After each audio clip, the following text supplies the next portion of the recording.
is what they want to spend. Oh, okay. I think we're How good. would you Are we good to recommend go? the city proceed? Yep. 84% of what, though?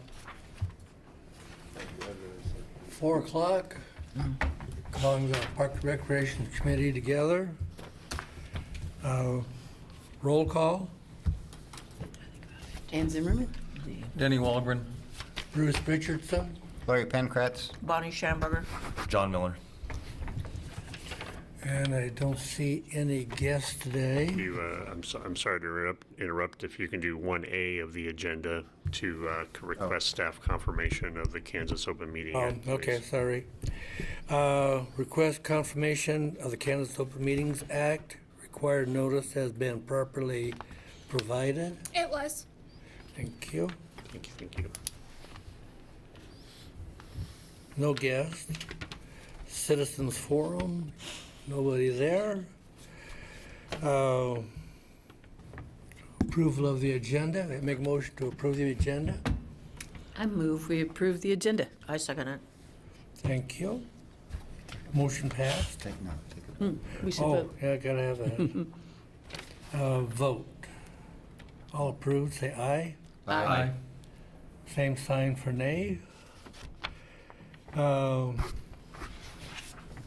Approval of the minutes. I think we need to add the election last week, that month, when Bruce was elected as the chair. He wasn't in there in the minutes. That was. Was it? No, I didn't see. you're right. It wasn't.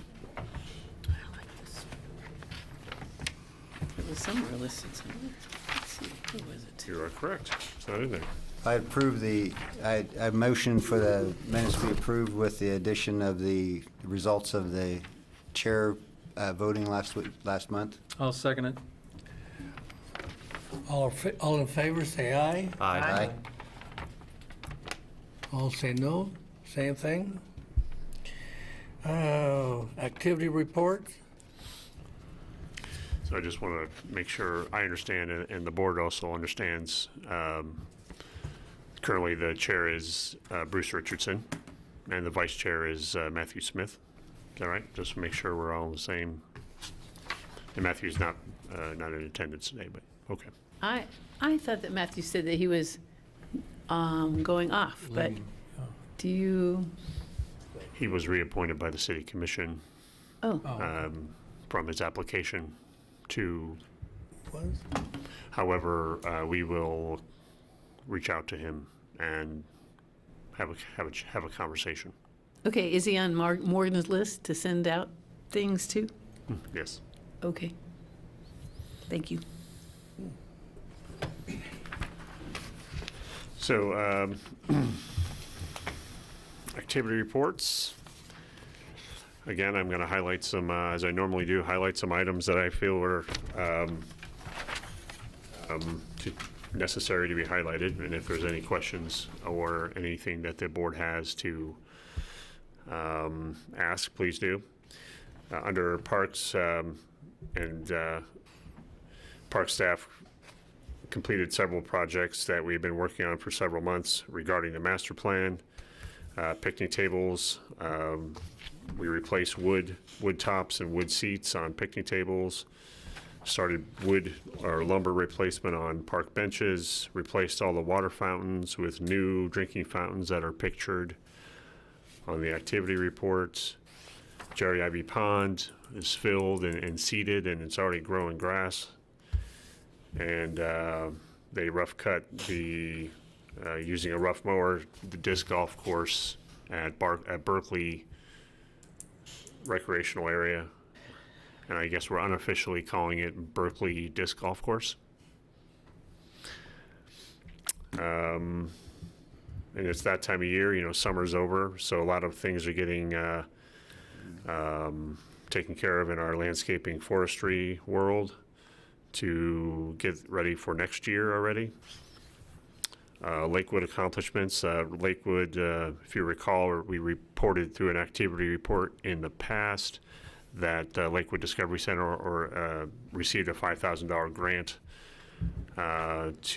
from Dragoon, and they are using that grant to upgrade the pollinator habitat at Indian Rock. I did have a question about the cemetery. Do you know anything about the disinterment? Yes, we do. Dennis does. On the disinterments, Yeah, I just was curious about that. Does that happen often, and what was this about? at the cemetery at ours, we usually do about 2 a year. So yeah, it's mainly just families that are away, and then the one person that's left there, it's decided to move them to wherever the family is, so. Okay, thank you. Special events, we did make a little change to our mayor's Christmas party. It's been a long time special event. The mayor is still included. We changed the title and we changed some of the amenities of the event to do more of a pancakes and pajamas with the mayor. And that'll be at the Salina Fieldhouse instead of Tony's Pizza Event Center, which it has been held there for the past 4 or 5 years. Moving on to, I know Travis usually likes to talk about athletics and Fieldhouse. I just want to point out the youth NFL flag football has grown. I think we had 4 teams, one the first year, 8 teams, and then now 10 teams. It's great to see a flag football program growing. And I wanted to point out the construction of pickleball courts. Travis did make some court time available at the field house for pickleball drop-in. If he wanted an opportunity to go into a little more detail about athletics and field house, he certainly can have the opportunity. Sure. I'll just touch on a few things. Starting at the top with outdoors, we're really busy outdoors in September. And the first one there with outdoor soccer, I may have mentioned this, but we went from 3 teams to 27. So in just a couple of years, so it's pretty astonishing how that program has grown. And the adult slow pitch since COVID, we unfortunately have several programs that we cap due to the shortage of officials, and that's one of them. So, but we feel good with 24 teams there. And then this is a new one. The Yard did start a youth fall baseball league. And especially with the turf and everything, it's been pretty popular. 45 teams on Sundays. So, yeah, that's a good one. They utilize Bill Burke and then Dean Evans. So, pretty popular league there. And that's just the first year. So, of course, they're going to do some modifications to it. I talked to Brian over there at the Yard quite a bit. So, pretty excited for that one. Outdoor-wise, we had 2 USA softball tournaments. They totaled 87 teams with the 2 tournaments there. Now, the USA, is that just it's not like state, like Kansas Athletic Association. No, it's a national governing body of softball. USA Softball is. So it used to be called ASA, maybe okay. back in your day. Yeah, that's right. ASA Softball. Thanks for calling me old, yeah. Yeah, I just called you old. I'm right there with you. He's referring to the 90s. Okay. But I would say that your prevalent ones around are USA Softball, formerly ASA, Triple SA Softball, and then Perfect Game. Yeah, they were playing like till 9:30 Sunday night. I was like, I couldn't believe there were people out there. Getting a little chilly. Yeah, it was. In the field house, volleyball is very prevalent in the field house in September. We got a great number of adult teams and then youth teams, and then as mentioned, the homeschool, Smoky Valley homeschool is in there with all the practices and games. So very, very busy in there. And Jeff mentioned the NFL flag football program. If you haven't had a chance to come by and watch it, it's pretty cool. They're in their NFL jerseys and their flags, and even it's an NFL sponsored program. So everything's issued through the NFL with NFL rules. So due to the shortage of officials, we capped it at 10. We found a way to maybe up that to 12 next year, and that's about it. So, but we did have to turn away a few of them this year just because of a shortage of officials. That's about it. And lastly, last division is facility maintenance. While we were doing concrete improvements at Jerry Ivey Park, and there were several other things going on at Jerry Ivey. The shelter house at the north side of Jerry Ivey Park received new concrete, but prior to that, we reinforced the columns that are there. They were kind of in place around the existing concrete slab, and they were rotting. And we put in a structural element, a metal or steel structural element into a new footer before the slab was poured. But all concrete improvements at Jerry Ivey Park have been completed. Also, as you might have noticed in town, we have there's 3 downtown trash dumpster enclosures that are now receiving artwork. One is behind the Stiefel Theater, one's across from the Field House, and one is off of 7th Street. And the 5th Street enclosure was the most recent one. Our contribution for that is to provide the wood, to provide that canvas, if you will, for that artwork to go on. So it's really a neat one with kids' handprints and things like that. So that's our contribution to that project. Anything else on the activity reports that I can go into more detail if you wish? I did fail to mention about the drop-in pickleball with the courts being revamped there at Oakdale. We are seeing a lot of pickleball action in the field house. Ladies got a group during the day, and then the men's got a group as well, and we created a drop-in night. So that's going pretty well, as much as it could. So.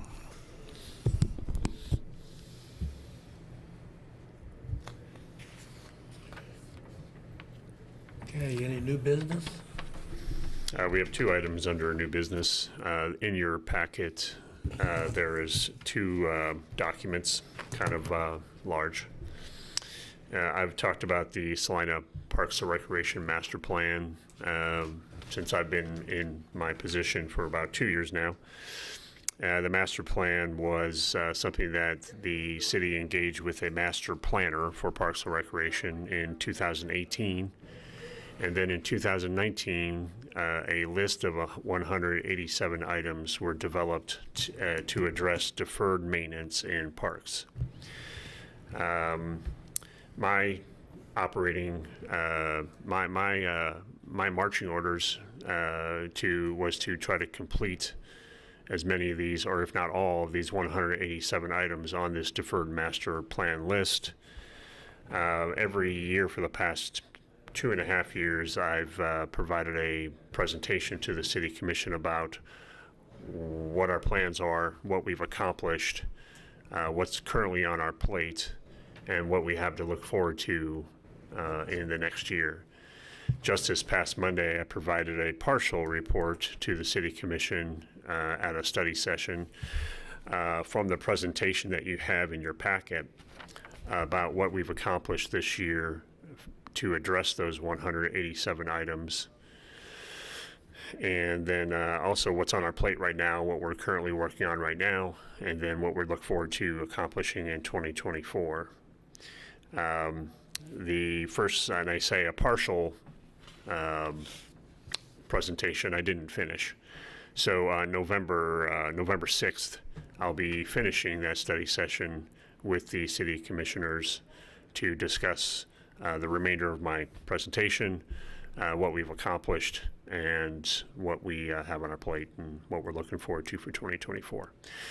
Some of the projects that we continue doing, that we continue to have funding for from Parks Improvement Funds, are the bathroom remodels and refreshes that we started with at Bill Burke. And now we're going into the Salina Tennis Center. And then next year we hope to get into Oakdale Park as early as possible. Also, we look forward to doing more concrete improvements as well. So we're developing a list of concrete improvements that we've already done 2 phases of a concrete improvements, And when I mean concrete improvements in parks, I'm talking about sidewalk connectivity to shelters, to bathrooms, to playgrounds. I'm talking about ADA parking, which some parks don't have parking or parking, let alone ADA parking. So we're continuing to find opportunities to go into 2024 to do more concrete improvements.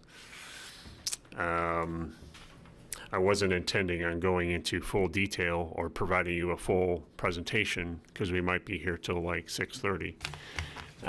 But I wanted to give it to you for your review, and if you have questions relating to it, you can certainly ask me now, or you can wait till next month and at our November meeting, and I can go into a little more detail. Also, as part of new business, I provided the Jerry Ivey Memorial Park Water Feature Citizen Survey, which is in the end of your packet. And this was a result of a survey that was done in March through April of if we were to pursue a water feature replacement to the pond, what could it look like? What does the community want out of such a feature?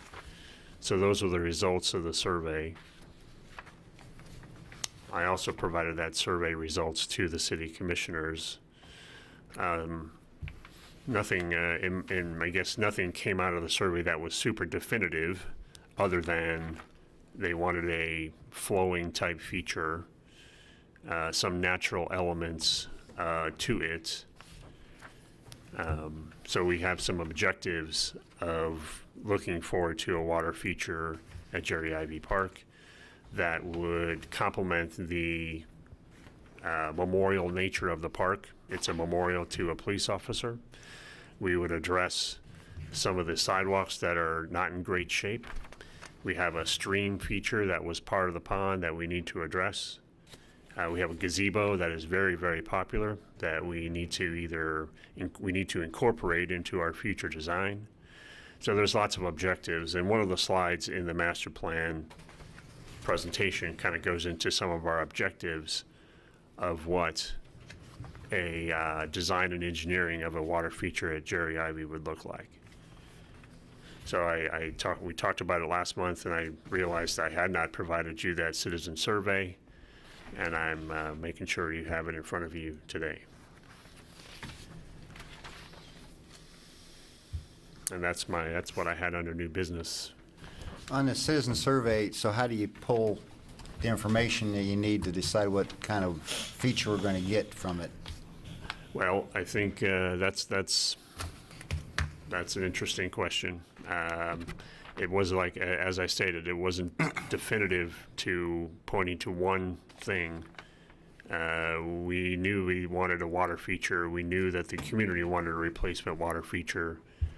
And we used the survey to try to narrow down to some concepts of what a future water feature could look like. So I think some of those concepts, to me, something that was 60% or higher, kind of give me some clue that those are what some conceptual preferences would be. Basically waterfall. We do have some elevation at Jerry Ivey Park. It's about 10 foot of drop from the from the west end to the east end, so we could incorporate some type of fall.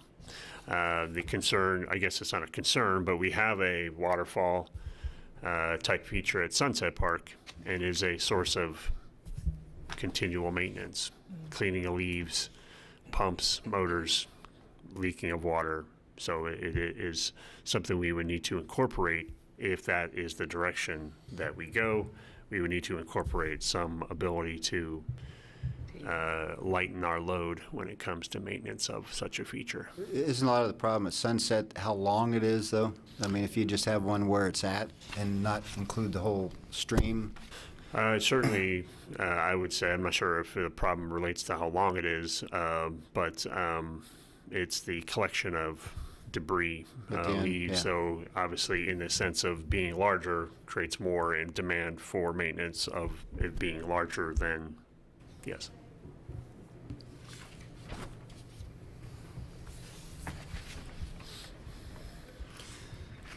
Well, I attended Monday's meeting. Jeff did a nice job presenting with the city commission. They had a lot of good questions, so.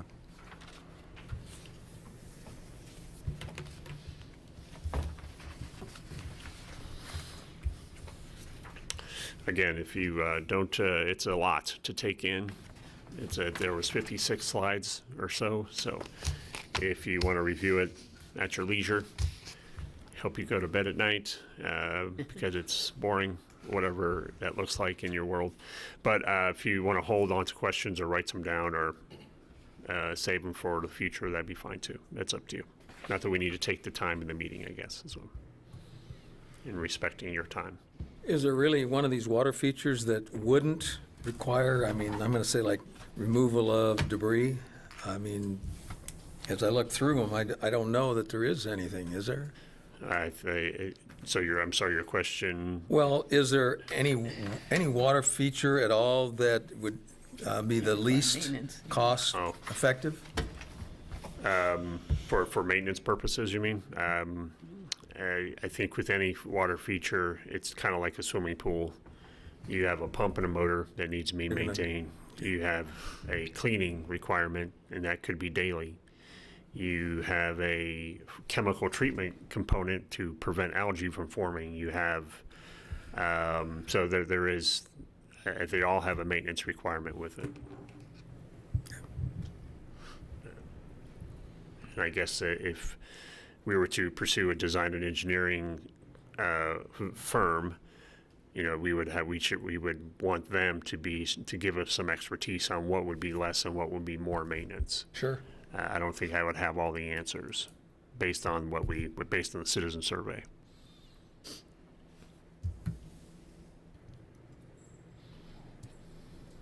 So the page with the price on there it's like 52% of the people were in favor of spending $650,000. Was that from prices that were on the pictures, or was that the pictures that they liked and then that was the cost that came up? Those were four, I guess those were four different levels of quality, I guess, if you will. I couldn't remember if the prices were on the pictures when the survey was put out on the computer. It was, Okay. yeah. I noticed a few. I didn't remember all of them being on there. I'm trying to recollect. But the citizen survey that went out had a question of what your comfort level was with expending a certain amount to kind of get an idea what the comfort level of the community would be. Here So it's, it's just two. well, it's really, I think, and it all, Now, see, it has to add up to 100. Give a choice between these. this, okay. Okay, that'd be all for new business? Any old business? Yes, we have one item under old business. A question was asked last month regarding golf cart purchases. As I might have said last month, we are proposing to include a capital request for replacement golf carts for 2024. That currently has not been approved yet. Typically with sub-CIP or capital improvements, they don't get approved for 2024 or the following year until later this year, sometime November, December sometimes. So that's why I say it's a proposed purchase. It's city commissioners have not approved it yet for 2024. But I did promise you that I would give you a report of of some of your questions, or I wouldn't call it a report. I promised that I would try to answer some of your questions that you had relating to the golf carts. And I believe Brett Lamer is going to try to answer your question and give you a brief report and answer any questions you might have. I'll try to keep it as brief as possible. So to give you a little rundown, I want to give you a little background information first, and that is that when I first became the deputy director, one of the first tasks, maybe the first task that I was handed, a continuation of what I was already working on, was an equipment plan. A plan to basically purchase equipment for all of the Parks and Rec staff. and make it sustainable. Try to like level out what we're asking for, have a plan that when we buy this piece of equipment, we know when we're getting it replaced, instead of waiting for 30 years and going, why do we have something that's still here that that doesn't work? And that was a long process, and in doing so, I had to include, because of that we subsidize the golf course, they had to be included in this plan. And so basically, what would be ideal would be a 5-year plan for the golf carts.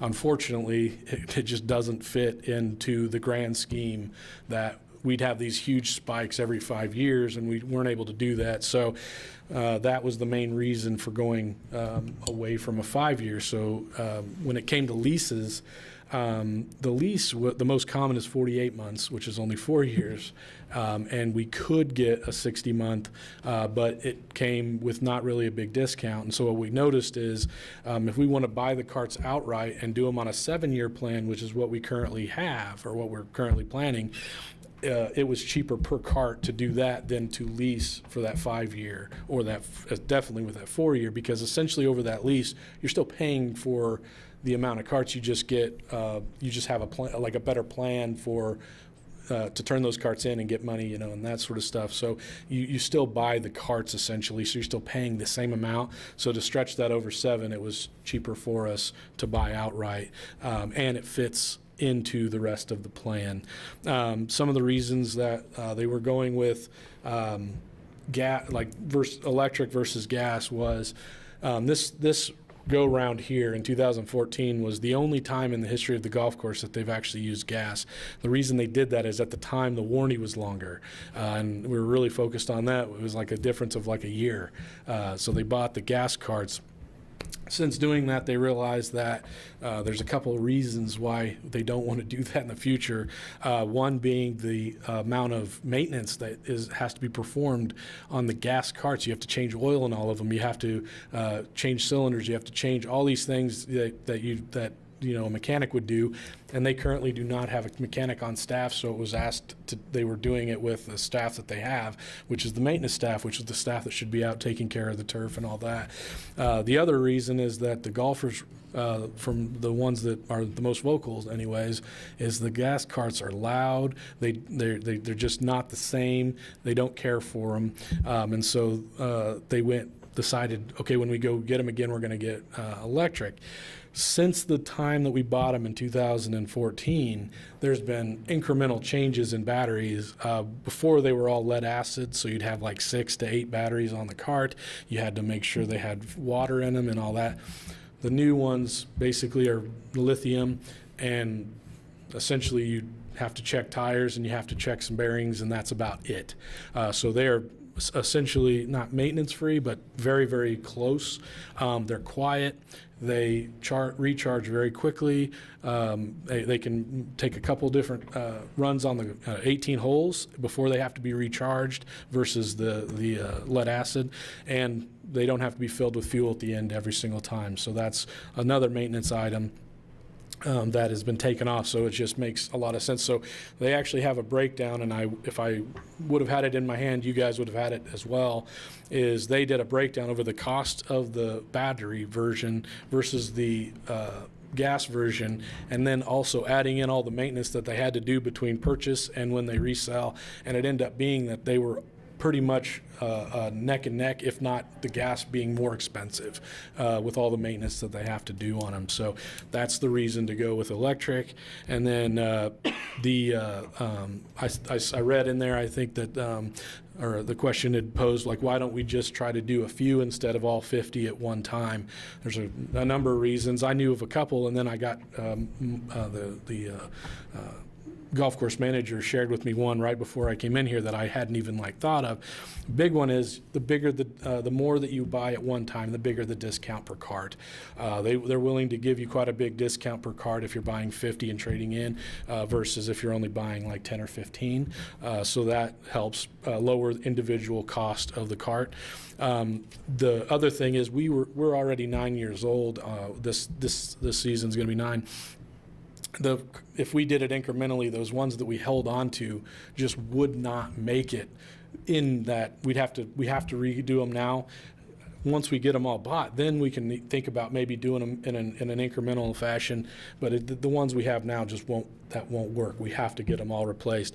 And a big reason for that is, this is the one that was brought to me just before we got here, was the golfers. If you are in a tournament and you see this group over here getting a nice new, they get to use the nice new fancy ones, and you get stuck with an old one, there's a lot of, I'll say squeaky wheels, so to speak, and they would not take kindly if they got stuck on the old ones. And then not only in the tournament standpoint, but on a regular play, those new ones would just get used every day because no one would want to use the old ones, and then you'd have twice as much wear and tear on them in that time period. So it just makes a lot more sense to just go with all 50. And then like I said, that also fits into the plan a little bit better, and then especially doing it over a 7-year increment instead of a 5. So I hope, if you have any other questions, I'm happy to answer, but I hope I tried to cover all of them that I had seen that were listed in there. What's the warranty on the? Actually, I had that written down. I didn't. So warranties now are complete. They're almost neck and neck. 5 years for basically both. And the salesman for the electric carts actually joked that he goes, they could probably make this longer, but they want to resell carts. So they said they're sticking with 8, but you're almost guaranteed to get a lot longer out of the carts than what the warranty states. They won't pay for it after that, but he said there's no worry about, because lithium, one thing about it is if the lithium battery does go out, it is a huge cost per se per that cart, but as long as it's within 5 years, it's covered. So the last 2 years, if they go out, then we're stuck with the price. Yeah. Besides the salesman, what is the lifespan of a lithium battery? We don't have current ones, so I can't say for sure, but he said they have ones that are going 10 or 11 years. How long does it take to charge the carts? I'm not sure. I know that the lithium ones charge much faster. 8-hour period, you can use it for, he said, at least 2 rounds, which when they say rounds, it was not just 9, it was 18. But it was a very short turnaround. It was actually longer for the lead acid. Lead acids needed to be left overnight, couldn't be touched, couldn't be used. If in emergency you had to pull them off the charger, the lithium ones, he said you'd have no problem if they just got it. I think he said 6 hours at minimum, but they prefer, a little bit longer than that, like 8. But he said if you, in an emergency, in a pinch, you had to pull it off the charger to use because you overbooked or something, it wouldn't, no problem. And it would last the whole 18 holes that you need. So, but they do, I have lithium batteries for my own sake, and they charge much faster than any lead acid that I've ever had. So. And the chargers come with all the carts. That's a good question. I'd have to look into that. Most of them have the ones that we looked at. It's just a regular charger. All you have to do is take the plug and plug it in. But I don't know if there's any maintenance that would have to be done to get plugs in there. I'd have to look into that.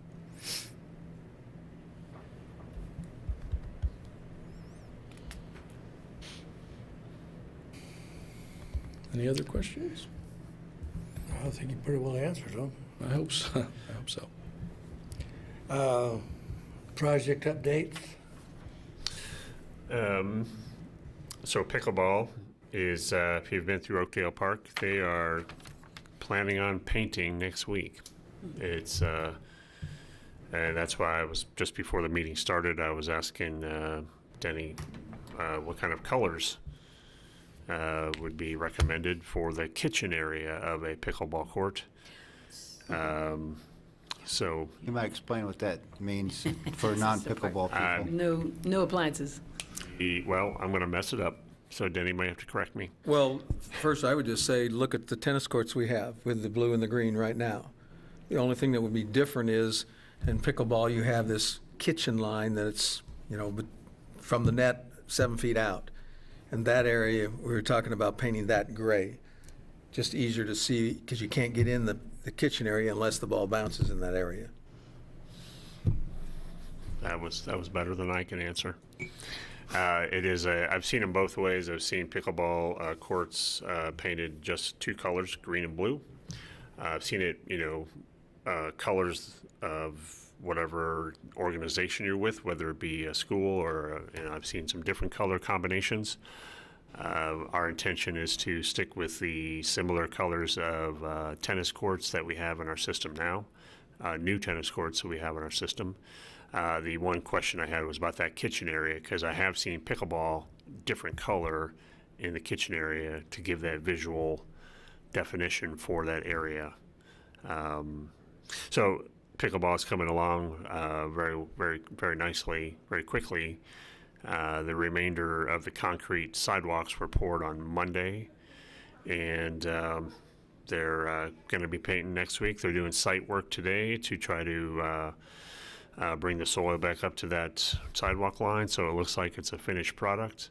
And I would say within the next 2 weeks, before, definitely by this meeting, we'll be doing a closeout with them and doing a site walk and making sure we get what we want, and see if there's any punch list items that need to be resolved. And so unlike tennis, there's not a coating that goes on it, on a concrete, it's just a paint. It's an enamel paint, just like the tennis courts have. Okay. It's not enamel, I'm sorry, it's an acrylic paint. Okay. Yes. It's an acrylic coating. There's some prep work that goes on into that, I'm sure.